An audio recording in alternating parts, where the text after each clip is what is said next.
ugasanga umukobwa afite umusore bazasambana kuwa mbere kuwa kabiri kuwa gatatu kuwa kane kuwa gatanu ku cyumweru buri munsi ufite umuntu asambana nawe Ziragusaza yego icyo gihe rero iyo ugeze mu rugo kubera yuko uba warakirigishwe na benshi ntago umenya uwakuryohereje n'umwiza donc ufite indangagaciro muri wowe nini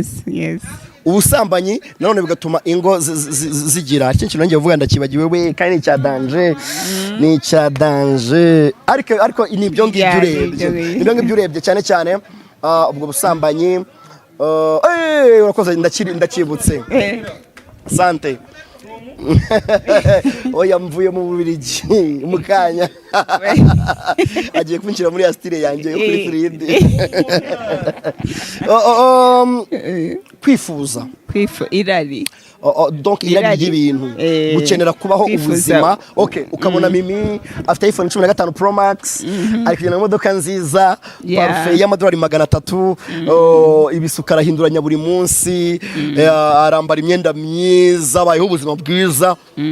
umukobwa akifuza kuba muri ubwo buzima kandi umuntu muri kumwe ntago ayo mafaranga yafite ubwo buzima umuntu muri kumwe afite umushahara 200,000 niyo yishyuramo inzu